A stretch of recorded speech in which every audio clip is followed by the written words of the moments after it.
संस्कृत श्रीमद्भागवतम द्वितीय स्कंध प्रथम अध्याय श्लोक संख्या 9 शब्दार्थ अनुवाद एवं तात्पर्य कृष्ण कृपा मूर्ति श्री श्रीमदभय चरणारविंद भक्तिवेदांत स्वामी प्रभुपाद द्वारा।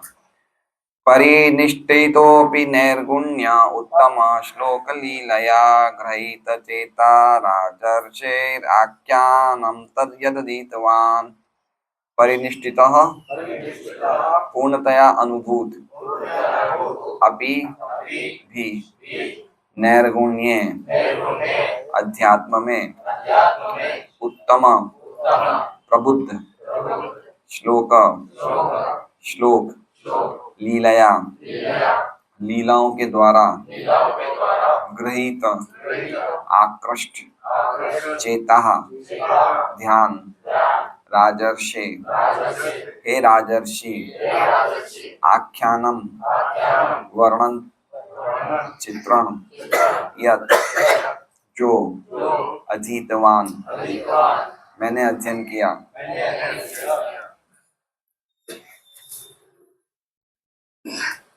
अनुवाद। हे राजर्षि, मैं अध्यात्म में दृढ़ता पूर्वक पूर्ण रूप से स्थित था, तथापि मैं उन श्री भगवान की लीलाओं के वर्णन के प्रति आकृष्ट हुआ, जिनका वर्णन प्रबुद्ध उत्तम श्लोकों द्वारा किया जाता है। ओम अज्ञानतिमिरान्धस्य ज्ञानाञ्जनशलाकया चक्षुरुन्मीलितं येन तस्मै श्रीगुरुवे नमः। नाम श्रेष्ठम् अनुभवेशचे पुत्रम् अत्र स्वरूपं रूपं तस्याग्रजं रूपमिमाति गोष्ठवाटिं राधाकुण्डं गिरिवरम् अहो राधिका माधवाशां प्राप्तो यस्य पतितकृपया श्रीगुरुं तं नतोऽस्मि। वंद्यं श्रीगुरो शिवतापदकमलं श्रीगुरून् वैष्णवांश्च श्रीरूपं साग्रजातं सैगण्डगुणातान्वितं तं सजीवं साद्वैतं सावधूतं परिजनसहितं कृष्णचैतन्यदेवं श्रीराधा कृष्णपादान् सैगण्डलिता शिवशाखान्वितां च गुरु वैष्णव भगवान तीने स्मरणाय विघ्न विनाशन अनायास होय निज वांछित पूर्ण। हरे कृष्णा कृष्णा कृष्णा हरे हरे, हरे राम राम राम हरे हरे।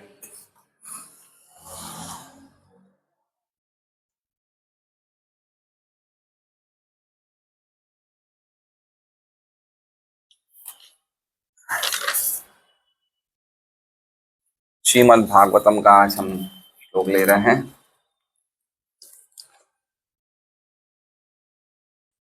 तो कल का श्लोक में सुखदेव गोस्वामी खुद का उदाहरण प्रस्तुत कर रहे हैं कि किस प्रकार मैंने ये भागवतम नामक पुराण जो ब्रह्म संहितम है, जो ब्रह्म संहितम मतलब जो वेद के समान है, जो भगवान श्री कृष्ण के समान है, जिस पुराण के द्वारा ब्रह्म को अच्छी तरह नापा जा सकता है और जो सार का भी सार है, वेदों के सार का भी सार है, ऐसा मैंने ब्रह्म संहितम अधीतवान मैंने अध्ययन किया, प्राप्त किया। किनके द्वारा? मेरे पिता के द्वारा, श्री वेद व्यास के द्वारा, द्वैपायन वेद व्यास के द्वारा। द्वैपायन का अर्थ समझ रहे हैं? द्वैपायन वो द्वीप पे प्रकट हुए थे, है ना। वेद व्यास जी द्वीप में जन्म लिए थे, द्वीप पे, आइलैंड पे, इसलिए द्वैपायन उनका कहा जाता है। तो ये मैंने उनसे सीखा, उनसे ग्रहण किया, उनसे अध्ययन किया, उनसे प्राप्त किया। कब किया? द्वापर आदौ, द्वापर के अंत की शुरुआत में। तो ये बात हुई थी, कल हमने देखा था। तो हम कल का श्लोक पढ़ेंगे एक बार। इदं भागवतं नाम पुराणं ब्रह्म संहितं अधीतवान् द्वापरादौ पितुर्द्वैपायनात् अहम्। आज का श्लोक जो है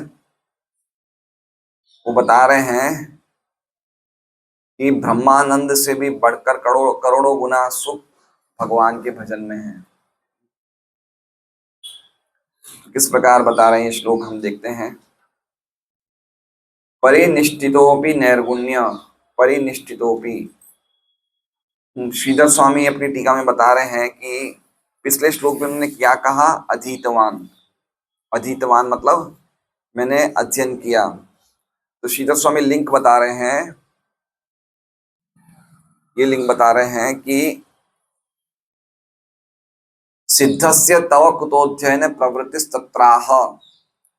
सिद्धस्य तव कुतो, आप तो सिद्ध हैं, क्या है आप? परीक्षित महाराज पूछ सकते हैं ना, कल वाला श्लोक सुनने के बाद परीक्षित महाराज, कल वाले श्लोक में क्या एक शब्द था, अधीतवान, मैंने पढ़ा, क्या पढ़ा? व्यक्ति पढ़ाई कब करता है? सिद्धि को प्राप्त करने के लिए पढ़ाई करता है। तो परीक्षित महाराज क्या पूछ रहे हैं कि आप तो ऑलरेडी सिद्ध हैं। सिद्धस्य तव कुतो अध्ययने, आप तव, सिद्धस्य तव, कुतो, कुतो मतलब क्यों, और अध्ययने, अध्ययन में आपकी प्रवृत्ति क्यों हुई? समझ रहे हैं ना? आप तो ऑलरेडी सिद्ध हैं, फिर आपको पढ़ने की क्या जरूरत है भागवतम? कभी कभी हमारे भक्त 16 माला करते हैं तो कहते हैं हमारा तो भगवान के नाम में मन लगने लग गया है, अब हमें और कुछ पढ़ने की आवश्यकता नहीं है, है ना? हम तो 16 माला कर रहे हैं, अभी हमें और कुछ करने की जरूरत नहीं है। तो इसमें भी यही प्रश्न पूछा जा रहा है कि आप तो सिद्धि को प्राप्त कर चुके हैं, कर चुके थे, फिर आपने भागवतम के अध्ययन में आपकी प्रवृत्ति क्यों गई? समझ रहे हो बात को?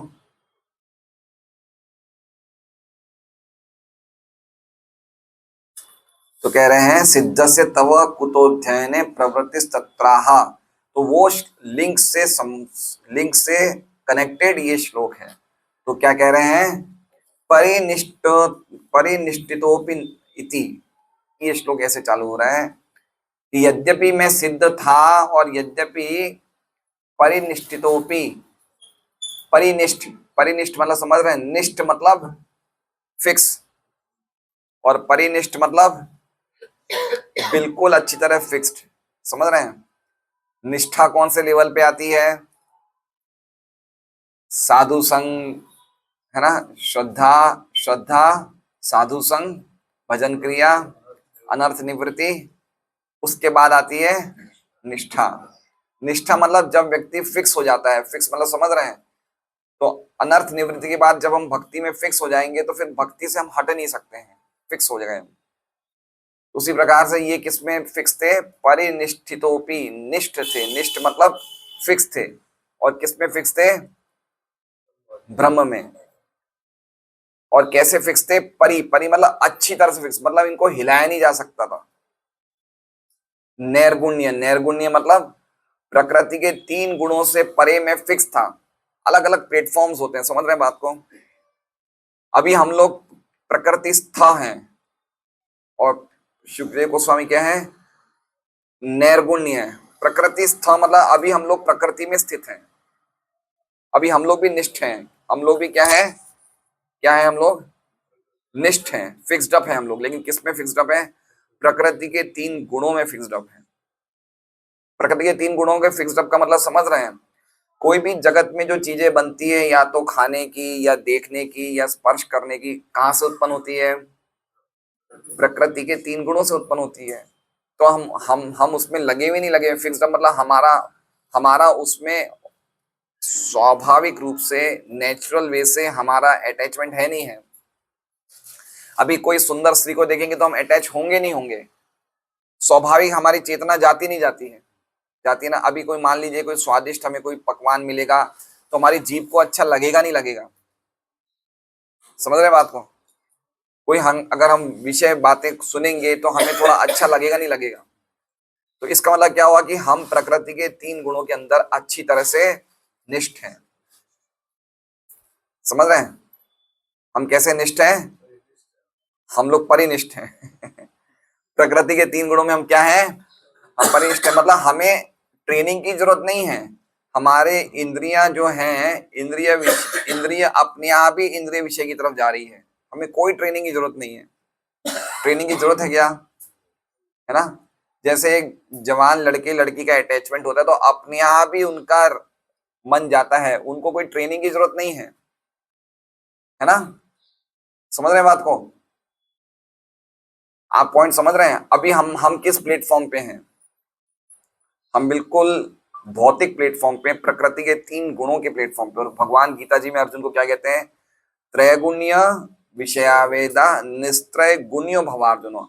अगर तुम्हें दिव्य बातें सीखनी है अर्जुन, तो तुम्हें इन तीनों गुणों से ऊपर उठना पड़ेगा। तीनों गुणों से ऊपर मतलब फिर उस व्यक्ति का मन जो है भौतिक जगत की कोई भी चीज में नहीं लग सकता। तो सुखदेव गोस्वामी कौन सी स्टेज पे थे? वो इस स्टेज पे थे। और कैसे थे? परिनिष्ठितो, पूरी तरह से ब्रह्म में मग्न थे। ब्रह्म का सुख होता है ना। देखिए सुखदेव गोस्वामी को भी कुछ सुख तो मिल रहा था, और सुख कैसा है? ब्रह्म का सुख। जैसे हमने अभी 1-2 दिन पहले चर्चा करी, जो भौतिक जगत का सुख है उससे करोड़ों गुना ज्यादा ज्यादा स्वर्ग का सुख है। स्वर्ग के सुख से करोड़ों गुना ज्यादा ब्रह्मलोक में जहां ब्रह्मा जी निवास करते हैं वहां का सुख है। ब्रह्मलोक से करोड़ों गुना ज्यादा किसका सुख है? ब्रह्मानंद का सुख है। तो ब्रह्मानंद के सुख पे सुखदेव गोस्वामी स्थित थे, वो प्लेटफॉर्म पे, है ना। हम लोग, हमारा प्लेटफॉर्म अलग है। हम लोग पूरी तरह से बॉडीली प्लेटफॉर्म पे हैं, शारीरिक प्लेटफॉर्म पे हैं।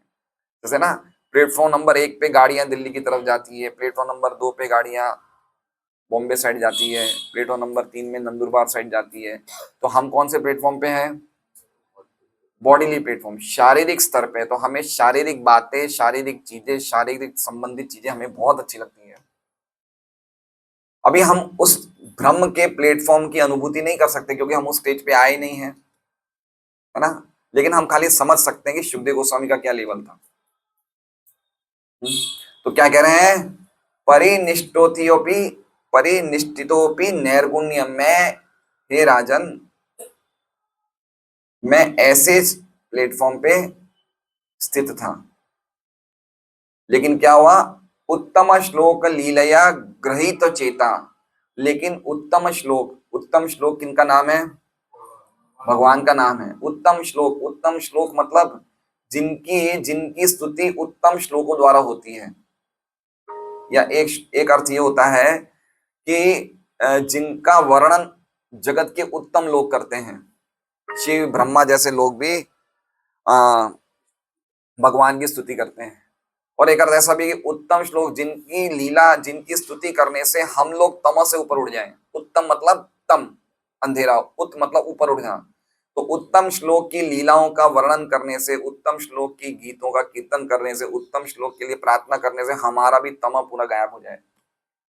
तो ऐसे भगवान उत्तम श्लोक की लीलाओं द्वारा क्या हो गया? ग्रहित चेता।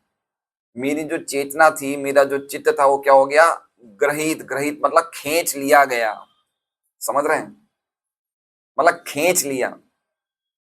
किसने खींच लिया मेरा चित्त? भगवान की लीलाओं ने मेरा चित्त खींच लिया। और जब मेरा चित्त खींच लिया तो क्या हुआ?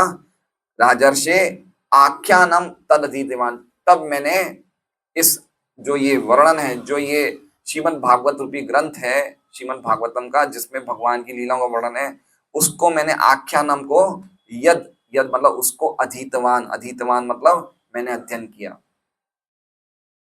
ठीक है, तो समझ रहे हैं श्लोक का अर्थ? परिनिष्ठितोपि नैर्गुण्य उत्तम श्लोक लीलया ग्रहित चेता राजर्षि। ग्रहित मतलब समझ रहे हैं? ग्रहित चेता। मगरमच्छ को भी ग्रह बोलते हैं, पता है? ग्रह, ग्राह बोलते हैं, ग्राह मगरमच्छ को। तो मगरमच्छ के मुंह में अगर किसी का पैर आ जाए तो छुड़वा नहीं सकता है वो। यहां तक कि गजेंद्र भी हजारों साल तक छुड़वा नहीं पाए। समझ रहे हैं बात को? जिसको मगरमच्छ ने पकड़ लिया है वो मगरमच्छ ही अपनी इच्छा से छोड़ दे तो बात अलग है, बाकी हम अपनी ताकत से नहीं छुड़वा सकते। उसी प्रकार से भगवान की लीलाओं ने क्या कर लिया? सुखदेव गोस्वामी के मन को खींच लिया। समझ रहे हैं? हम लोग भी भगवान की लीलाएं पढ़ रहे हैं, सुन रहे हैं, लेकिन हमारा मन खींचा जा रहा है? नहीं खींचा जा रहा। क्यों नहीं खींचा जा रहा है? क्योंकि इतना ज्यादा अपवित्र है कि, जैसे कहते हैं ना कि वो लोहे के चारों तरफ इतने ज्यादा वो पार्टिकल्स होते हैं कि चिंबक भी खींच नहीं पाता है। तो हमारा मन ऐसा है। लेकिन सुखदेव गोस्वामी का मन बिल्कुल पवित्र था। क्यों? क्योंकि वो ऑलरेडी वो ब्रह्मभूत प्लेट, प्रसन्न आत्मा, वो ब्रह्मभूत स्थिति में थे, है ना। वो पूरी तरह से ब्रह्म की स्थिति में थे। और उनके उनके मन को भगवान ने, लीलाओं ने खींच लिया। समझ रहे हैं? खींच लिया उनको, मतलब कुछ कर नहीं सके, खींचे चले आ गए वो भगवान की लीलाओं को सुनने से। तो भगवान की लीलाओं का श्रवण ब्रह्म सुख से भी करोड़ों गुना ज्यादा सुख देता है ना। तो विश्वनाथ चक्रवर्ती ठाकुर की टीका पढ़ते हैं हम। श्रीधर स्वामी की तो टीका एक लाइन की थी, वो हमने पढ़ी ली।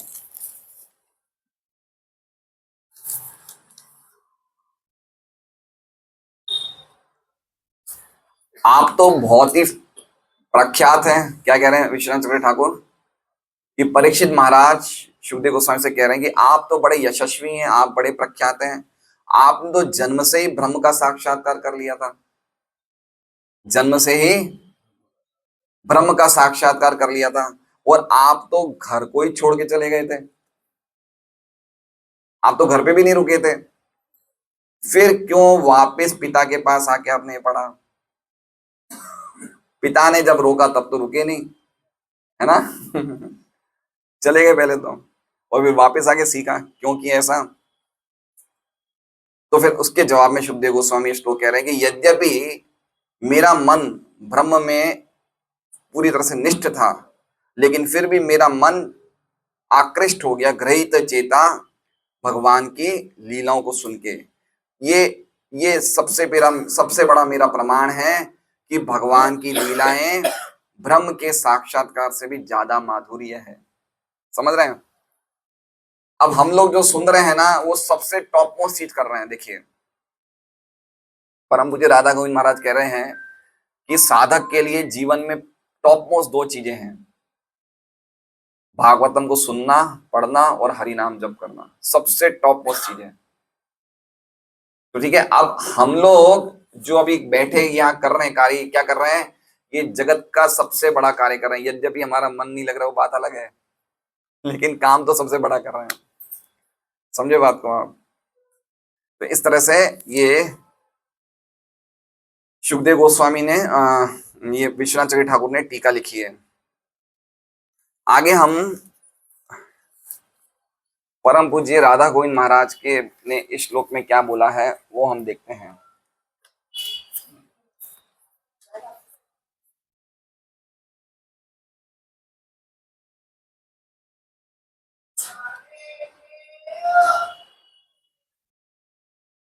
तो परम पूज्य राधा गोविंद महाराज कैसे समझाते हैं? बहुत अच्छा समझाया महाराज ने। मैंने आज सुबह सुना तो मैंने सोचा चलो ये भी बताएं आपको कि नारद जी ने सबसे पहले क्या किया?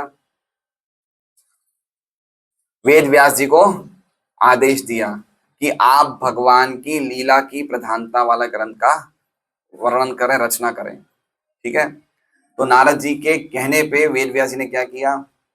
श्रीमद् भागवतम की रचना करी। ठीक है, अब श्रीमद् भागवतम में क्या है?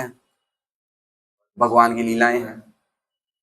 तो वो कह रहे हैं कि उन्होंने लीला ग्रंथ ये रचना तो कर दी, अब उन्होंने क्या सोचा वेद व्यास जी ने कि मैं सुनाऊं किसको?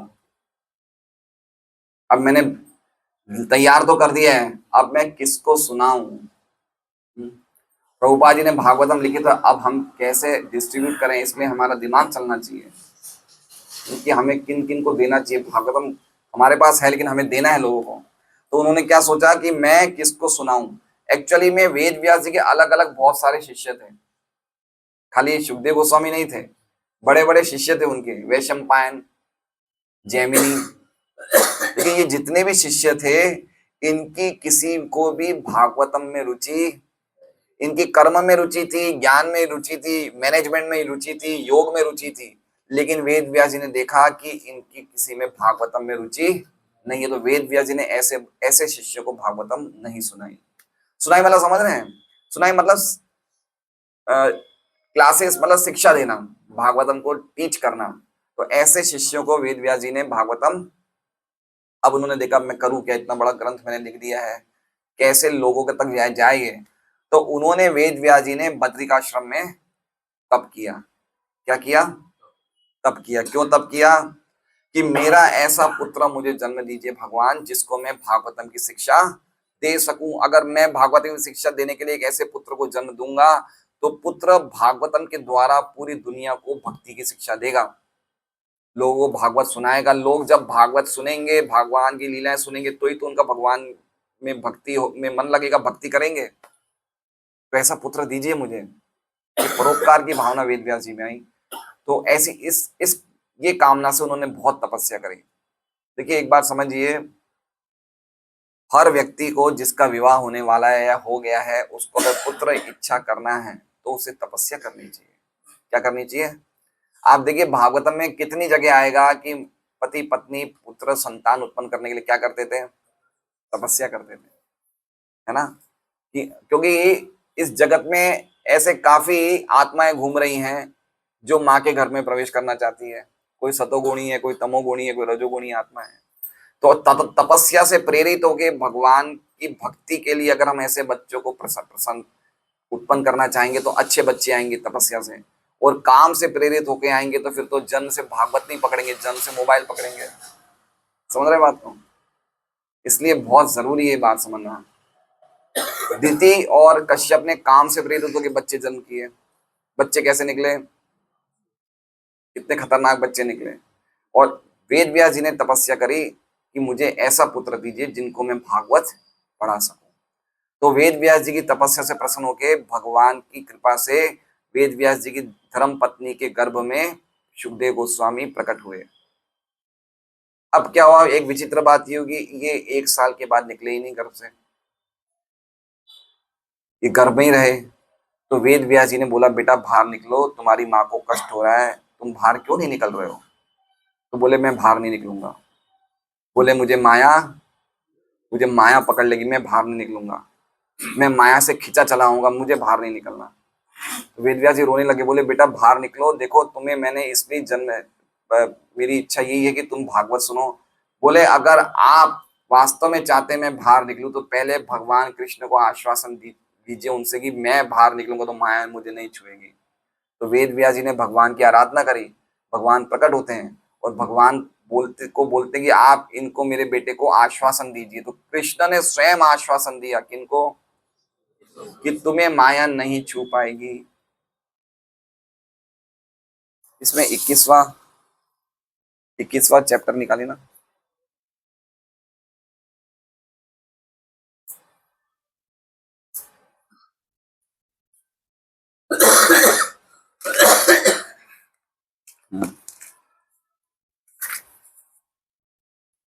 तो ऐसा ऐसा आश्वासन मिलने के बाद सुखदेव गोस्वामी कितने साल बाद निकलते हैं?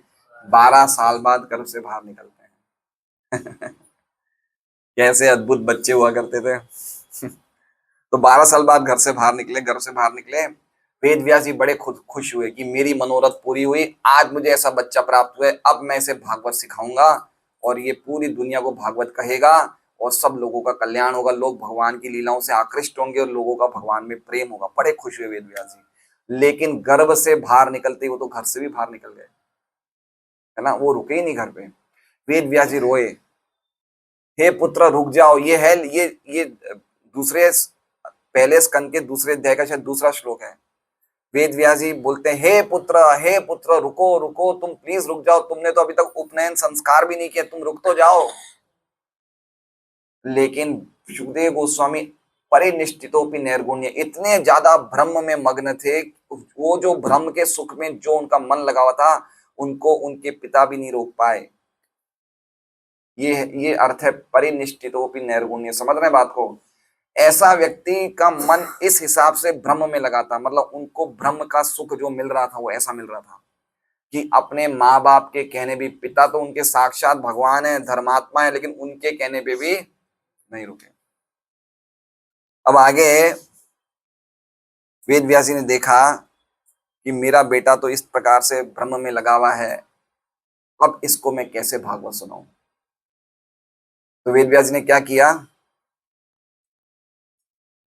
वेद व्यास जी ने मतलब वो शोक करने लग गए, चिंता करने लग गए कि पूरी दुनिया कर्म ज्ञान योग में फिक्स्ड है और मेरी इच्छा कि मैं भागवत किसको सुनाऊं जिसका ना तो कर्म में, ना ज्ञान में, ना योग में किसी में मन नहीं लगता, उसका खाली भगवान की लीलाओं में मन लगे, मैं उसको भागवतम सुनाना चाहता हूँ।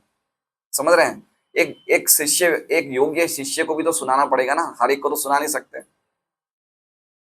इसलिए इसलिए बहुत जरूरी है, हमारे पास दीक्षा लेने के लिए योग्यताएं होनी चाहिए। अगर हम 4 नियमों का पालन नहीं करने वाले हैं, 16 माला का नहीं जप करने वाले, रीडिंग नहीं करने वाले, बाहर के खाने के लिए हम लोग अभी तक स्ट्रांग नहीं है, तो फिर हमें दीक्षा नहीं लेनी चाहिए। वो देखिए सुखदेव कितना वेद व्यास जी सावधान थे कि मुझे तो ऐसे व्यक्ति को ही सुनाना है जिसका कर्म ज्ञान योग किसी में मन नहीं लगे, क्योंकि मैं सबसे टॉप मोस्ट चीज सुना रहा हूँ भागवतम। तो उन्होंने क्या किया, वेद व्यास जी ने स्टाइल करी, जैसे हम लोग भी भागवतम देने के लिए किस्तों में देते हैं ना, भाई कैसे ना कैसे इसके घर में भागवतम चली जाए। तो वेद व्यास जी ने एक तरीका निकाला। उन्होंने क्या किया, उनके कुछ शिष्य थे जिनकी उम्र छोटी थी, बच्चे जैसे थे, तो उन्होंने उन शिष्यों को 15-20 श्लोक सिखा दिए भागवतम के। 15-20 श्लोक उनको लर्न करवा दिए, कंठस्थ करवा दिए, और उन शिष्य को क्या कहा कि तुम वन में जाओ और वन में ये श्लोकों को गाते रहा करो, गाया करो, ठीक है, तुम्हारा यही काम है। और पर्टिकुलरली उस वन में जाओ जिस वन में कौन है, क्योंकि प्रवचंतम वन, वो वन में प्रवेश कर गए ना, वो वन में थे, तो ऐसे वन में जाओ जहां पे सुखदेव गोस्वामी हो, ऐसे वन में जाके तुम इन श्लोकों को सुनाओ, गाओ। तो वो दो दो दो तीन बच्चे गए और वो ये श्लोकों को गा रहे थे। तो जब ये श्लोकों को गा रहे थे तो सुखदेव गोस्वामी ने इनमें से 2 श्लोक सुन लिए, है ना। कितने श्लोक सुने? 2 श्लोक। 2 श्लोक मतलब उनके कान में लग गए। तो पहला श्लोक कौन सा था? अहो बकीयम स्तनकालकूटम जिगांसयापायदपि साध्वी लेबे गतिम तत्र लेबे गतिम धात्री उचिताम तनन्यम कम वा दयालुम शरणम व्रजेम। क्या श्लोक है ये श्लोक भगवान की दया को प्रकाशित करता है कि भगवान कितने कृपालु हैं। तो क्या कह रहे हैं? अहो बकीयम स्तन कालकूटम। अहो अहो मतलब देखो तो सही, ये बकी, बकी कौन है? बकासुर की बहन। ये सब भाई बहन थे, बकासुर, अगासुर, पूतना। बोले बकासुर की बहन जो पूतना है, अहो बकीयम स्तन कालकूटम, ये अपने स्तन पे क्या लगा के आई थी? कालकूट नाम का जहर लगा के आई थी, विष लगा के आई थी। जिगाम सया पायद अपि असाध्वी। जिगाम सया मतलब मारने के लिए, किसको मारने के लिए? कृष्ण को। अपायद अपि असाध्वी, उन्होंने पिलाया है दूध। अपि असाध्वी, साध्वी नहीं थी, बड़ी दुष्ट थी ये, लेकिन क्या किया इसने? दूध पिला के क्या मिला इन्हें? लेबे गतिम धात्रिम तथोचिताम नन्यम, इन्हें धात्री की गति मिली। धात्री मतलब माँ जैसी गति मिली। उचिताम ततो अन्यम, तो फिर मेरे लिए क्या उचित है कि मैं कोई अन्य व्यक्ति के पास क्यों जाऊं, है। अन्यम किंवा दयालुम शरणम व्रजेम, कोई अन्य व्यक्ति कौन ऐसा दयालु होगा जिसकी शरण में मैं जाऊं। ये श्लोक किसने कहा था? ये श्लोक किसने कहा था? हाँ, व्यास जी के शिष्य ने तो गाया था, लेकिन भागवत में श्लोक किसने गाया था? ये उद्धव जी ने गाया था। 3रे स्कंद के 2रे अध्याय के 23वें श्लोक में उद्धव जी जब भगवान के विरह में थे, तो उद्धव जी ने श्लोक गाया था कि भगवान कितने कृपालु हैं, कितने दयालु हैं, कि जो उनको मारता है उसको भी प्रेम करते हैं। पूतना को भी प्रेम किया जो उन्हें मारने आई। तो ये श्लोक जब सुना सुखदेव गोस्वामी ने, तो उनको बड़ा, मतलब जैसे कहते हैं ना कि बिल्कुल वो आश्चर्यचकित हो गए। फिर उसके बाद उन्होंने एक और श्लोक गाया उन बच्चों ने। ये श्लोक ने भगवान की दया को प्रकाशित किया, और इसके बाद जो श्लोक गाया उन्होंने भगवान की सौंदर्य को प्रकाशित किया। क्योंकि दयालु व्यक्ति हमेशा तो सुंदर नहीं होता है ना। हो सकता है व्यक्ति बहुत दयालु हो, कृपालु, लेकिन सुंदर नहीं हो। तो उनके सौंदर्य का प्रकाशित करते हुए जब ये श्लोक गाया, तो ये श्लोक क्या है? बहुत ही सुंदर श्लोक है। 10वें अध्याय स्कंद का 21वें अध्याय का 5वां श्लोक। बर्हापीडं नटवरवपु कर्णयोः कर्णिकारं बिभ्रत् वास कनककपीशं वैजयन्तीं च मालाम् रन्ध्रावेणोरसुधा सुधया पुरयन् गोपवृन्दैर्वृन्दारण्यं स्वपदरमणं प्राविशत् गीतकीर्तिः। इतना सुंदर श्लोक है ये। इसका हम अनुवाद पढ़ते हैं। अपने सिर पर मोर पंख का आभूषण, अपने कानों में नीले कर्णिकार फूल, स्वर्ण जैसा चमचमाता पीला वस्त्र तथा वैजयंती माला धारण किए भगवान कृष्ण ने सर्वश्रेष्ठ नर्तक का दिव्य रूप प्रदर्शित करते हुए वृंदावन के वन में प्रवेश करके अपने पद चिन्हों से इसे रमणीक बना दिया। उन्होंने अपने होठों के अमृत से अपनी वंशी के छेदों को भर दिया और ग्वाल बालों ने उनके यश का दान किया। मतलब भगवान इस प्रकार से वन में प्रवेश करते हैं गोचारण करने के बाद। तो ये जब श्लोक सुना सुखदेव गोस्वामी ने, ये 2 श्लोक सुन के सुखदेव गोस्वामी तो बिल्कुल हिल गए। उन शिष्यों को बोला, ये श्लोक तुम्हें कहाँ से प्राप्त हुए? बोले, किसने सिखाए तुम्हें 2 श्लोक? तो शिष्य ने बोला, हमारे गुरुजी ने सिखाए। और तुम 2 श्लोक पे तुम लट्टू हो रहे, हमारे गुरुजी के पास तो 18,000 श्लोक हैं। तो सुखदेव गोस्वामी ने कहा, कौन है तुम्हारे गुरुदेव? तो बोले, हमारे गुरुदेव भगवान श्री वेद व्यास हैं। बोले, मेरे पिता हैं? फिर सुखदेव गोस्वामी को याद आया, अरे मेरे पिता मुझे बोल रहे थे कि मैं भागवत सिखाऊंगा, लेकिन मैं चला आया घर से। तो वापस सुखदेव गोस्वामी अपनी गरज से वापस जाते हैं वेद व्यास जी के पास और वापस अध्ययन करते हैं कि अब मैं ढंग से सीखूंगा। जिनके 2 श्लोकों में इतना आनंद है, तो 18,000 श्लोकों में कितना आनंद होगा। तो इस प्रकार से पिता के पास वापस जाके उन्होंने अधीतवान अध्ययन किया। तो ऐसा परम पूज्य राधा गोविंद महाराज हैं, सुना है, सुना के अध्ययन कराया। पहले के लोग तो भाई सुनते सुनाते थे। 45 मिनट में तो भगवान ने गीता जी सुना दी अर्जुन को। तो गीता जी सुन के लर्न भी कर ली और उन्हें समझ भी ली। ना तो हमारे सुनने के ठिकाने, ना लर्न करने के, ना समझने के, हम क्या करेंगे बताइए? समझ रहे हो आपको? तो अधीतवान का अर्थ ये हुआ कि उन्होंने सुना, मनन किया, अध्ययन किया। टॉप मोस्ट व्यक्ति है भाई, वो ब्रह्म की स्थिति में है, तो कैसे चीजों को ग्रैस्प कर सकते हैं वो तो हम समझ सकते हैं। ऐसे व्यक्ति लोगों के सामने आते नहीं हैं। जैसे देखिए नव योगेंद्र हैं, वो भी ब्रह्मवादी थे। 4 कुमार हैं, ये सब ब्रह्मवादी हैं। ब्रह्मवादी का अर्थ ये होता है कि ये ब्रह्म को प्राप्त कर चुके हैं। तो ये लोग भी जैसे 4 कुमार हैं, ये भी कैसे आकृष्ट हुए? भगवान के चरणों पे जो तुलसी दल थी, चंदन के साथ मिश्रित तुलसी दल जो भगवान के चरणों में थी, वो जब सुगंध ये 4 कुमारों के नासिकाओं में प्रवेश करी, तो ये अक्षर जुषाम मतलब ब्रह्म को प्राप्त हो चुके थे, लेकिन वो सुगंध से इनके हिल गए कि ये क्या चक्कर है, मेरा भ्रम का सुख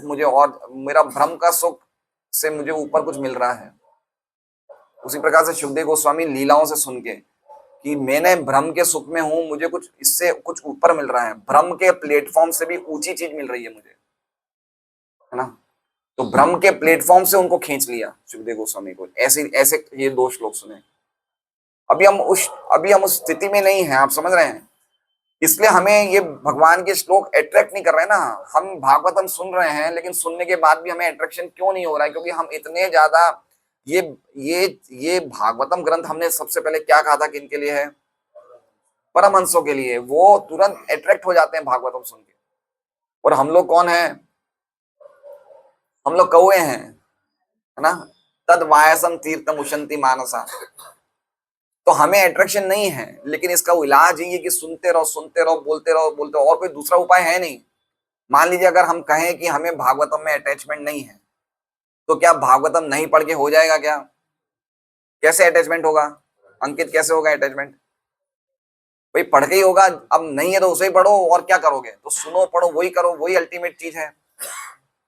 तो इस प्रकार से 4 कुमार थे, 9 योगेंद्र थे।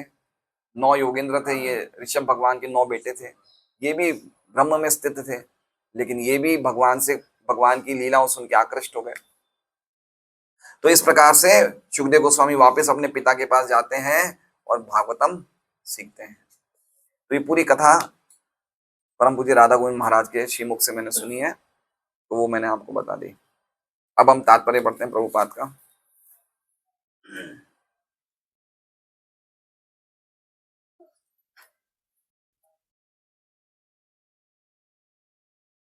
सर्वप्रथम परम सत्य की अनुभूति दार्शनिक चिंतन द्वारा निर्विशेष भ्रम के रूप में की जाती है, और दिव्य ज्ञान की प्रगति के साथ साथ बाद में परमात्मा रूप में की जाती है। समझ रहे हैं? पहले जो भी पहले आध्यात्म के मार्ग में जाता है, तो उसका पहले झुकाव किसकी तरफ होता है? निर्विशेष भ्रम की तरफ झुकाव होता है। ठीक है। प्रभुपाद बताते हैं कि जैसे कोई व्यक्ति हिल स्टेशन में जा रहा है। हिल स्टेशन तो अब हमारे आसपास तो है नहीं, बाकी यूपी में नैनीताल है, मसूरी है, अलग अलग हिल स्टेशन है, शिमला है। तो जब भी कोई व्यक्ति हिल स्टेशन पे जाता है ना, तो सबसे पहले वो क्या देखता है? वो सबसे पहले पहाड़ों के चारों तरफ बादल देखता है ना। उसको क्या दिखता है? बादल दिखता है। फिर थोड़ा और पास जाता है ना, तो देखता है कि बादल के पीछे भी कुछ है, तो क्या दिखता है? पहाड़ है। और फिर बिल्कुल पास चला जाता है तो देखते हैं कि पहाड़ों में भी घर हैं, लोग रह रहे हैं, इधर उधर जा रहे हैं। तो चीज तो एक ही देख रहा है, लेकिन उसकी अनुभूति 3 प्रकार की हुई। उसी प्रकार से जब व्यक्ति आध्यात्म की तरफ प्रवेश करता है तो सबसे पहले उसका जो चिंतन होता है, अनुभूति होती है, किसकी होती है? निर्विशेष ब्रह्म की होती है। निर्विशेष ब्रह्म समझ रहे हैं? निर्विशेष ब्रह्म मतलब क्या है? जैसे सुखदेव गोस्वामी को जो सुख मिल रहा था ब्रह्म का सुख, वो क्या है? ब्रह्म मतलब अनलिमिटेड एफल्जेंस। एफल्जेंस को क्या बोलेंगे? प्रभा। असीमित, अनंत प्रभा, तेज। समझ रहे हैं? तो जैसे सूर्य की किरणों से क्या तेज निकलता है सूर्य से, तो उसी प्रकार से भगवान की अंग कांति का जो तेज है, उस तेज में जो जो चकाचौंध है, जो वाइटनेस है, जो जो चमक है, उस चमक को प्राप्त कर लेते हैं। कौन? ब्रह्मवादी। मतलब उस चमक में स्थित हो जाते हैं। मतलब उनका जीवन बिल्कुल जिसे बोलते हैं ना, बिल्कुल चमकने लगता है, बिल्कुल जिसे कहते हैं, उनको एक अलग ही सुख मिलता है, बहुत ही वंडरफुल सुख मिलता है। देखिए आप मेरी बात सुनिए, कितने जेनी साधुगण होते हैं, वो सब कुछ छोड़ देते हैं, सही है, यहाँ तक कि कपड़े भी नहीं पहनते, है ना। हम पहले मॉडर्न स्कूल में बैठते जाते तो हमें काफी ऐसे साधुओं के दर्शन होते थे, नहीं होते थे? तो अब मान लीजिए कि वो ब्रह्म के सुख में है नहीं है, वो तो एक अलग बात है, लेकिन उन्हें कुछ तो सुख मिलता होगा, तो ही तो सब कुछ छोड़ा है। समझ रहे हैं बात को? तो अब हम ये सोच सकते हैं कि जो ब्रह्म का सुख जैसे मिलता है, जो कहा गया कि ब्रह्मा जी के लोक से भी करोड़ों गुना ज्यादा सुख, तो सुख क्या होगा वो? और वो सुख को भक्त क्या कहते हैं? केवल यम नरकायते। क्या मानते हैं उसको? नरक मानते हैं। अब समझ लीजिए कि भगवान की भक्ति का क्या सुख होगा। समझ रहे हैं? क्या सुख होगा भगवान की भक्ति का? भगवान के अरे चैतन्य महाप्रभु डांस करते थे, नाचते थे, कीर्तन करते थे, तो उनके हाथों के रोम से खून निकलने लगता था, हाथ दांत हिलने लगते थे, है ना, पसीना छूटने लगता था, कंठ अवरुद्ध हो जाते थे। ये सुख मिलता है भगवान का नाम लेने में, ठीक है ना। तो ब्रह्म का सुख क्या लेवल का होगा? वो व्यक्ति उस असीमित तेज में स्थित हो जाता है। ब्रह्म सायुज्य मतलब उस ब्रह्म में वो लीन हो जाता है, मतलब उस ब्रह्म में वो। इसलिए देखिए काफी ऐसे अलग अलग संत महात्मा होते हैं जिनका आपने देखिए शक्ल, जिनके चारों तरफ एक वो ज्योति लगाते हैं, देखिए फोटो, है ना। देखा नहीं आपने कभी? कोई पेपर में कोई बड़े सात संत महात्मा आते तो उनके चेहरे के पीछे एक ज्योति का सर्कल होता है। वो ज्योति का सर्कल एक्चुअली में अल्टीमेटली उसके जो असली अधिकारी भगवान है। आप देखिए कोई भी भागवतम में आप फोटो देखेंगे भगवान की लीलाओं की, तो भगवान के ये देखिए, अभी भगवान विष्णु है, इनके पीछे क्या है? ज्योति है, प्रकाश है। तो भगवत तत्व जो होते हैं उनके चेहरों के पीछे से ज्योति लगाई जाती है।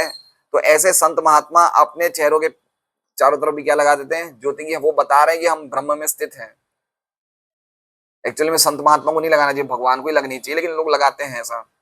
तो कहने का मतलब है कि इतना सुख मिलता है, तो ऐसे सुख को प्राप्त करके भी वो लीलाओं के सुख से आकृष्ट हो गए। इसका मतलब क्या हुआ कि भगवान की लीलाएं ब्रह्म प्लेटफॉर्म से भी ऊंची हैं।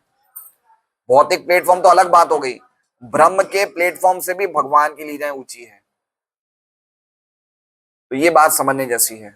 हम लोगों को क्या मिल रहा है देखिए, खाली हम नियमित रूप से 4 नियमों का पालन करें, जैसे अगर हमारे आचार्य बताएं, क्या बताते हैं?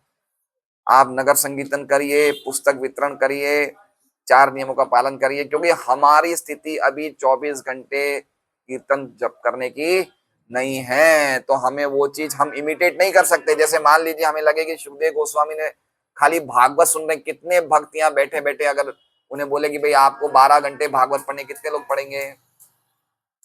कितने लोग पढ़ेंगे? मान लीजिए कि रंजीत रोज का 2,000 रुपये कमा रहा है। कितना रुपए कमा रहा है? रंजीत 2,000 कमा रहा है, और इस 2,000 को कमाने के लिए इसे सुबह 8 बजे जाना पड़ता है और रात को 8 बजे आना पड़ता है।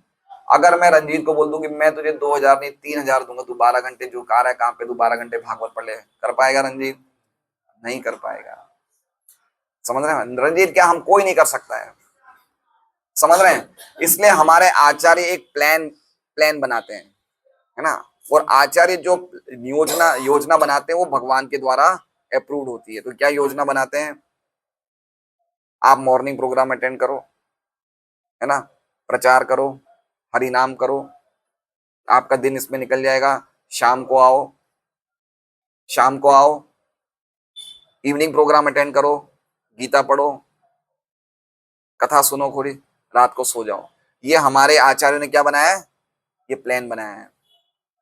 क्योंकि हम अभी ऐसी स्थिति में नहीं, ना तो हम 24 घंटे भगवान का नाम ले सकते हैं, ना तो हम 24 घंटे भागवत सुन सकते हैं। यद्यपि हमें पता है ये टॉप मोस्ट चीज है, हमें पता है नहीं पता है, हमें पता है ये टॉप मोस्ट चीज, और हमें ये भी पता है कि जो मैं दुकान जा रहा हूँ या जो मैं नौकरी पे जा रहा हूँ, इससे मैं खाली फंसी रहा हूँ और कुछ नहीं हो रहा हूँ। सही बात है, फिर भी जा रहे नहीं जा रहे हैं, जा रहे नहीं जा रहे हैं, जा रहे हैं ना।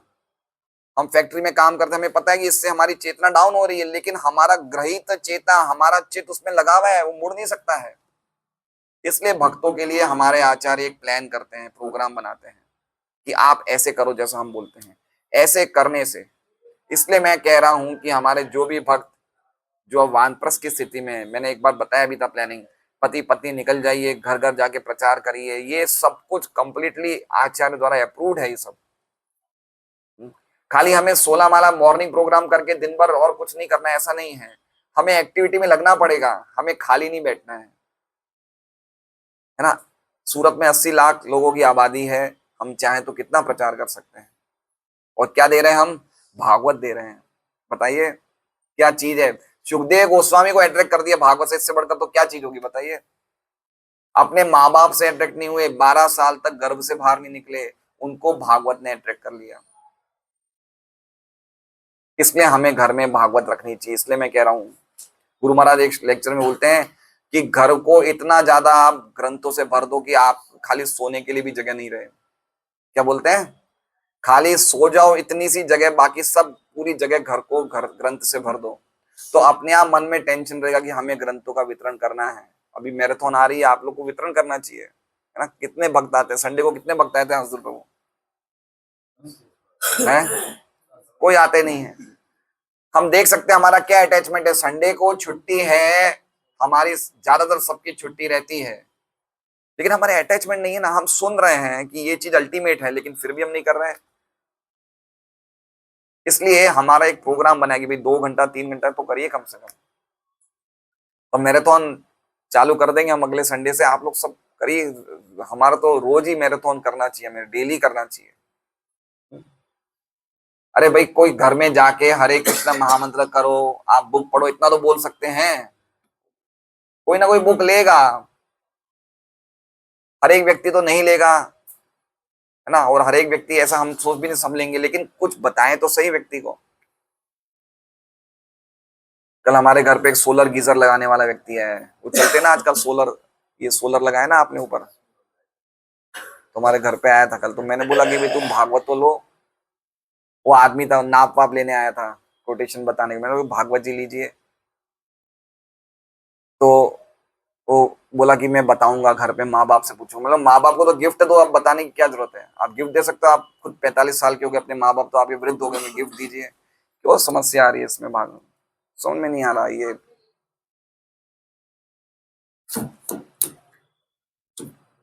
हरे कृष्णा, हरे कृष्णा। तो बोले ठीक है मैं बताऊंगा। तो मैंने इस तरह से अपना चेहरे के एक्सप्रेशन बताए कि अगर तुम भागवत नहीं लोगे तो मैं भी ये सोलर का कनेक्शन नहीं लगवाऊंगा। अब वो अगली बार जब आएगा वो ये सोच के ही आएगा कि भाई मैं भागवतम नहीं लूंगा तो नहीं लगवाएंगे। तो मुझे बोले कि कब लगाने आऊं? मैंने बोला बताता हूं मैं, है ना। तो कहने का मतलब है, किसी को भी बोल दो भाई दिक्कत क्या है, वो व्यक्ति तुम्हें कोई फांसी तो नहीं लगाएगा, क्या करेगा बताइए?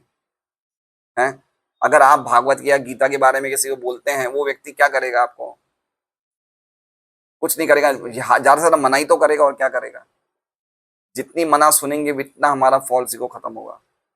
डांट सुनेंगे, मना सुनेंगे, इंसल्ट सुनेंगे, तो हमें करना चाहिए ये हमारे आचार्यों का आदेश है।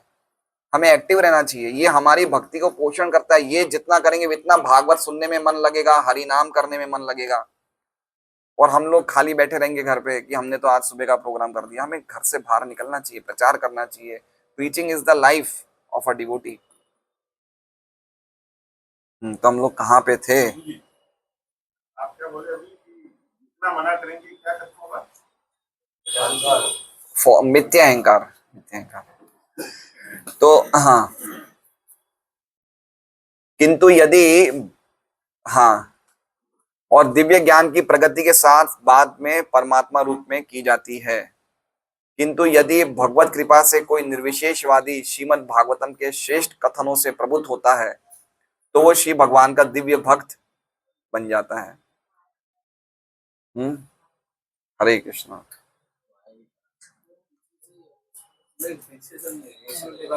हरे कृष्ण, हरे कृष्ण, हरे कृष्ण, हरे कृष्णा। है, हरे कृष्णा।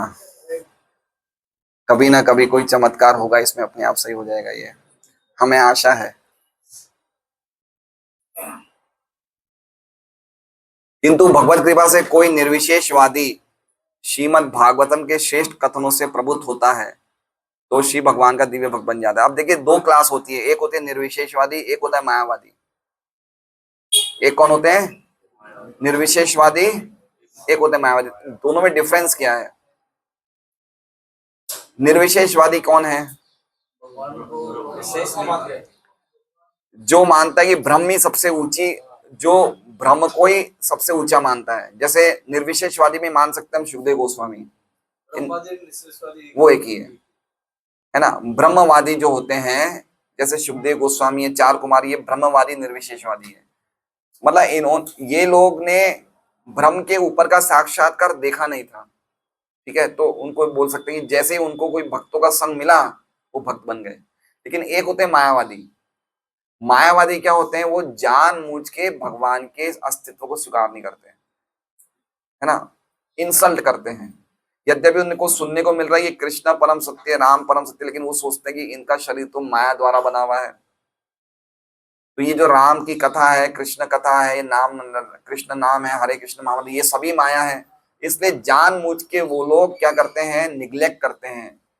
वो सुनना ही नहीं चाहते, ना ही वो इसे सच्चा मानते हैं। वो इसे बोलते हैं तो सब माया है, इसलिए उन्हें मायावाद करते हैं, जानबूझ के ऐसा करते हैं। लेकिन जो निर्विशेषवादी होते हैं उनको आइडिया नहीं होता है, तो सुनते हैं ना, तुरंत अट्रैक्ट हो जाते हैं। तो ब्रह्मवादी, निर्विशेषवादी ये सही है, मायावादी गड़बड़ है। मायावादी जो होते हैं वो, उनको समझाना या उनसे बात करना बहुत खतरनाक है, हमारी भक्ति में, जीवन के लिए बहुत खतरनाक है। मायावादी भाष्य सुनिले हय सर्वनाश। इसलिए मायावादियों से ना तो संग करना चाहिए, ना उनसे कुछ सुनना चाहिए, ना ही उनके साथ ज्यादा हमें रहना चाहिए। अभी मायावाद का अर्थ पूछा था अभी सव्यसाची प्रभु ने, तो काफी भक्तों ने कहा कि जो माया में फंसे रहते हैं वो मायावादी नहीं है। जो जो जिनको पैसे से, धन से अटैचमेंट, वो मायावादी नहीं है, वो भौतिकवादी बोल सकते हो आप उसे, लेकिन मायावादी एक अलग है। तो ये सब चीजें हमें समझना चाहिए, मायावादी का अर्थ क्या होता है, क्या अर्थ होता है राजविद्या प्रभु? जो भगवान के शरीर को माया मानते हैं। ये जो शरीर है ये क्या है? ये प्रकृति के तीन गुणों से बना है। अल्टीमेटली तो भगवान का कोई रूप नहीं है, वो एक ज्योति है। लेकिन जब वो जगत में आते हैं तो ये ज्योति एक रूप लेके आती है। तो जो ये ऐसा मानते हैं कि गीता में, अरे, राम और कृष्ण का या विष्णु नारायण के जो भी रूप हैं वो जगत के सतोगुण से ही बने हैं, जो इस तरह से भगवान को मानते हैं वो क्या है? मायावादी। माया मतलब जो नहीं है, और वादी मतलब इस थियरी को मानने वाले हैं, ठीक है। तो उनके लिए क्या है? भक्ति, भागवत सुनना, हरि नाम लेना, ये सब क्या है? ये सब माया है। वो क्या सोचते हैं कि ये क्यों कर रहे हैं? इसे करने से व्यक्ति का ज्ञान खुल जाएगा और वो समझ जाएगा कि वो परमात्मा, आत्मा एक ही है। वो समझ जाएगा कि मैं ही आत्मा हूं, मैं ही परमात्मा हूं। ब्रह्म सत्यम जगत मिथ्या, कि ब्रह्म सत्य है, जगत मिथ्या है। अल्टीमेटली वो सर्वव्यापी चेतना ही सत्य है, बाकी जो कुछ भी सब माया है। मिथ्या मतलब माया, तो उनके लिए सब कुछ माया है, उन्हें कहते हैं मायावादी। उनके लिए एक ही चेतना है। देखिए, मायावादियों के लिए कितनी चेतना है? एक चेतना है। और वो चेतना जब ज्ञान से, जो अज्ञान से आवृत हो जाती है, वो क्या बन जाता है? वो आत्मा बन जाती है। समझ रहे हैं? ये मायावादी का सिद्धांत है। मायावादियों के लिए दो चीजें नहीं होती है, आत्मा परमात्मा, दो चीज नहीं होती। कितनी होती है? वैष्णव, वैष्णव किस थियोरी को मानते हैं? दो व्यक्ति हैं, एक आत्मा है, एक परमात्मा है। मायावादी क्या मानते हैं? खाली एक ही है। तो हम क्या है? हम भी परमात्मा ही है, लेकिन अभी हम अज्ञानता में इसलिए क्या बन गए? आत्मा। इसलिए अभी हम जीव है, तो जीव भी माया है। ये जीव है, ये भी माया है। दरअसल तू जीव नहीं है, तू परमात्मा ही है। तो वो लोग क्या सोचते हैं कि हमें ज्ञान पे लेवल पे आने के लिए भगवान का नाम लेना चाहिए। तो भगवान के नाम को लेने के लिए कुछ मायावादी ऐसे जो भगवान के नाम का आश्रय लेते, लेकिन क्यों लेते हैं आश्रय? कि हमारा अज्ञानता खत्म हो जाए। और कुछ लोग तो भगवान के नाम को ही आश्रय, वो भगवान का नाम ही नहीं लेते, क्योंकि उनको लगता है तो माया, अगर ये मैं लूंगा तो और माया में फंस जाऊंगा। देखिए प्रकाशानंद सरस्वती ने क्या कहा बनारस में चैतन्य महाप्रभु को, कि तुम ये सेंटिमेंटल होके क्यों ये नाच कर रहे हो, कीर्तन कर रहे हो, तुम वेदांत का पठन क्यों नहीं कर रहे हैं? तुम नाच रहे हो, गा रहे हो, ये सब ये तो भाव कली, ये इमोशनल पर्संस करते हैं काम। तुम वेदांत का पठन करो, सन्यासी हो। तो वो इसको करना भी हल्का मानते हैं। भक्ति को क्या मानते हैं? हल्की चीज है, ये कम लोगों के लिए है, जो जिनकी बुद्धि हल्की लेवल की, वो करते हैं काम, उन्हें कहते हैं मायावादी। तो उनका भक्त बनना बड़ा मुश्किल है। बहुत भगवान के शुद्ध भक्तों के संग हो जाए तो हो जाए, बाकी निर्विशेषवादी जो होते हैं, ब्रह्मवादी, वो भक्त बन जाते हैं अगर भगवान के भक्तों का संग मिले तो। अल्प ज्ञान के कारण हम परम सत्य को, व्यक्तित्व होने के सिद्धांत को नहीं समझ सकते एवं श्री भगवान के व्यक्तिगत कार्यकलापों के प्रति अल्पज्ञ निर्विशेषवादी खेद व्यक्त करते हैं। खेद व्यक्त करते हैं मतलब समझ रहे हैं? भगवान के जो दिव्य कार्यकलाप है उनको उनको इंपॉर्टेंस नहीं देते हैं, उनको हल्का मानते हैं। खेद व्यक्त करते हैं मतलब जैसे कहते हैं ना कि वो निग्लेक्ट करते हैं। और दूसरा बात क्या कह रहे हैं इसमें? अल्प ज्ञान के कारण हम परम सत्य का व्यक्तित्व होने के सिद्धांत को नहीं समझ सकते। इसका मतलब क्या हो गया? परम सत्य एक व्यक्ति है, इसको स्वीकार नहीं करता। आप समझ रहे हैं? एक व्यक्ति ने पूरी दुनिया को बनाया, ये कैसे संभव है? गीता माता जी, एक व्यक्ति पूरी दुनिया को बना सकता है क्या? हाँ, आप तो मानते हैं भगवान बना सकते हैं, लेकिन कोई व्यक्ति नहीं मान रहा, अगर बुद्धि सोचे कि एक व्यक्ति पूरी दुनिया को कैसे बना सकता है? समझ रहे हैं? अच्छा, आप खाली एक कॉमन सेंस लीजिए कि एक व्यक्ति पूरी दुनिया को बना रहा है, सभी जीवों को बना रहा है, कैसे हो सकता है? सबको मैनेज कर रहा है, एक व्यक्ति कैसे कर सकता है काम? अंकित, लग रहा है नहीं लग रहा है? अगर हम सामान्य बुद्धि सोचे, अगर हम खाली अपनी ग्रॉस सेंसेस जो भगवान ने हमें बुद्धि ऐसा सोचे, तो हमें संभव है करना? नहीं कर सकता ना। तो वो क्या सोचते हैं फिर? वो व्यक्ति हो ही नहीं सकता। वो कौन है? वो चेतना है, वो सर्वव्यापी ब्रह्म है, वो ही कर सकता है। एक व्यक्ति कैसे कर सकता है? वो व्यक्ति मानते तो व्यक्ति किसको मानते हैं? जगत के व्यक्ति को मान लेते हैं। अरे एक व्यक्ति जो सीमित है, राम कृष्ण तो सीमित है, उनका तो रूप है, हमारे जैसे मनुष्य हैं, वो पूरी दुनिया को कैसे चला रहे हैं?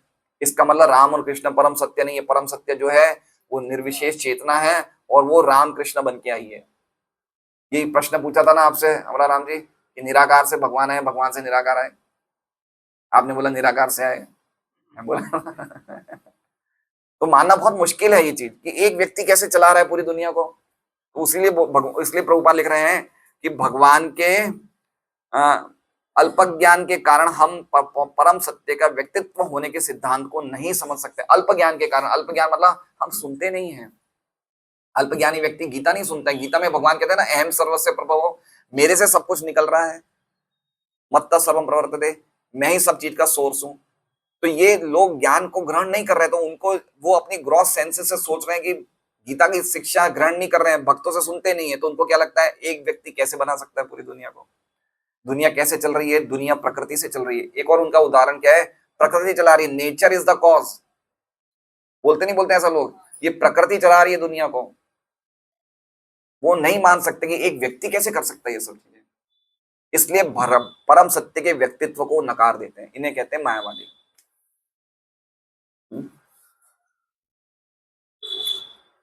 किंतु विवेक बुद्धि एवं तर्कों के साथ साथ परम सत्य तक पहुंचने के लिए दिव्य विधि कट्टर से कट्टर निर्विशेषवादी को भी भगवान के साकार कार्यकलापों के प्रति आकृष्ट होने में सहायक बन सकती है। देखिए क्या लिखा हुआ है, चाहे कोई कितना ही कट्टर निर्विशेषवादी होगा, लेकिन अगर विवेक बुद्धि और लॉजिक तर्क के साथ अगर वो प्रॉपरली सुनेगा, इसलिए बहुत इंपॉर्टेंट है कि हम चाहे कैसा भी व्यक्ति है, अगर भक्तों के संग में वो भागवत क्लास अटेंड कर ले या गीता क्लास अटेंड कर ले तो उसकी बुद्धि फिर जाएगी, अगर भक्तों के संग में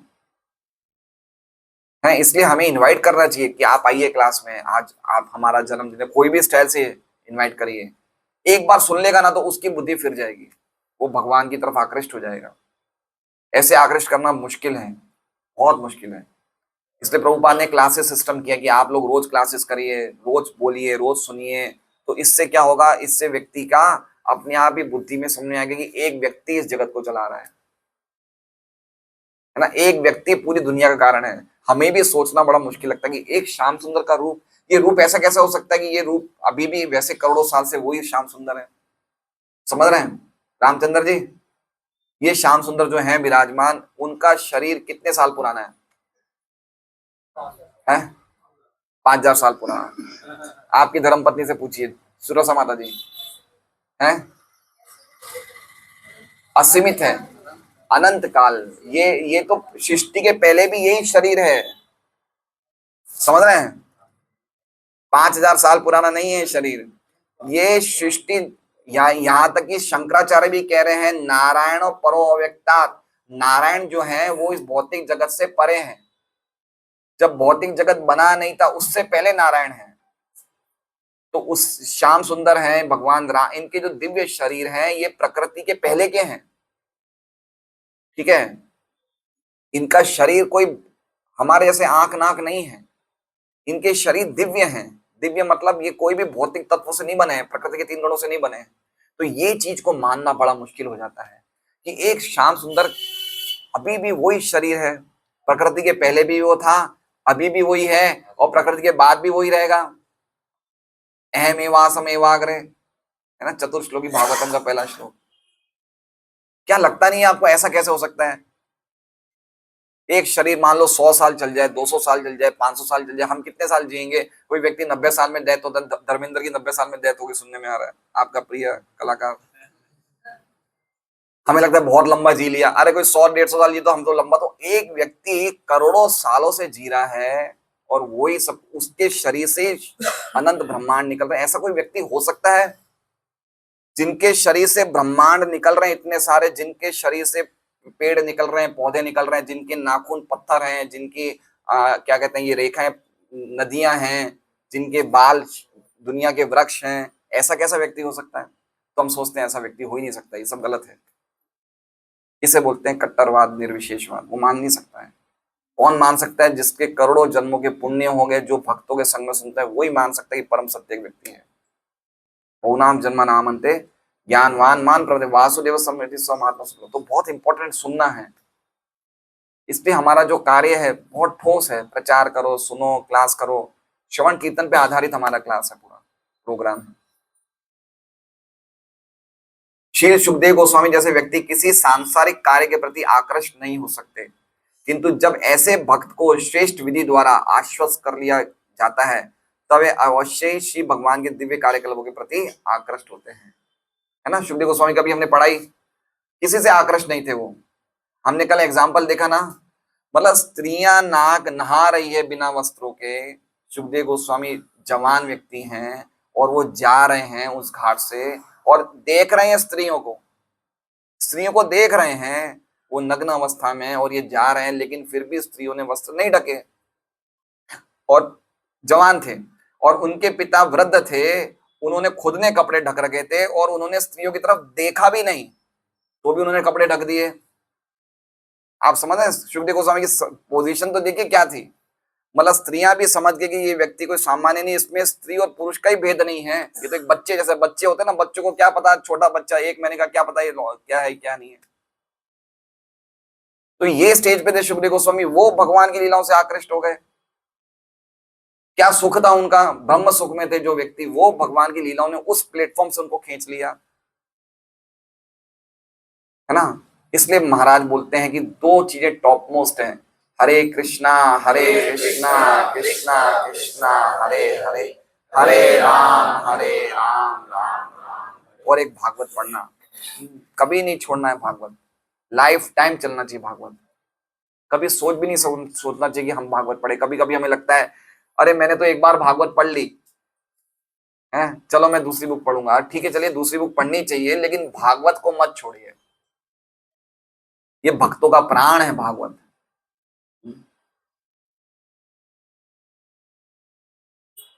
और जैसे जैसे हम पढ़ेंगे तो भागवत जैसे जीवन बना देंगे हम अपना। हमें लगेगा कि भागवत की शिक्षाओं पे हमारा जीवन आधारित होना चाहिए। अगर हम पढ़ने में गंभीरता से पढ़ते रहेंगे तो धीरे धीरे हमारा जीवन ऐसे बन जाएगा। मुझे तो बड़ा आश्चर्य, प्रतिथि माता जी बिना टिकट के ही चले गए। ये देखिए इनमें कितना बड़ा डिटैचमेंट है। गुरु महाराज आए थे दीपदान के लिए, तो इन्होंने मन बनाया कि चलो बेटा, आपने इनके बेटे को बोला कानू को, चलो हम वृंदावन चलेंगे।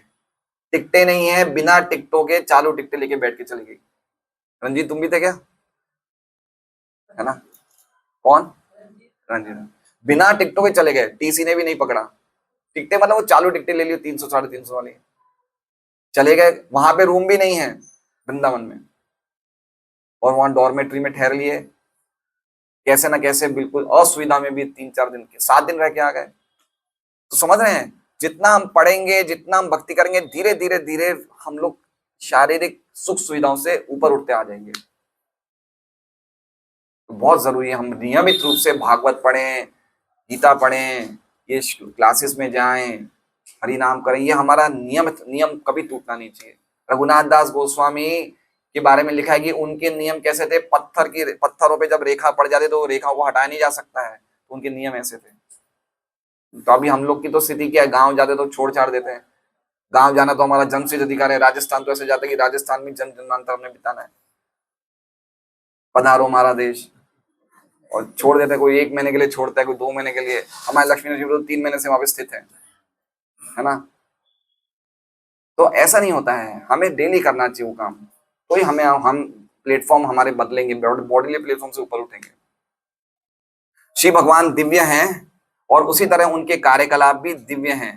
वे न तो निष्क्रिय है, न निर्विशेष। निष्क्रिय मतलब वो इनएक्टिव नहीं है, और ना ही निर्विशेष। निर्विशेष मतलब वो कोई बिना व्यक्तित्व वाले व्यक्ति नहीं, उनका व्यक्तित्व है ना? वो एक्टिव भी है और उनका व्यक्तित्व भी है। हरे कृष्णा। श्रीमद् भागवतम की जय।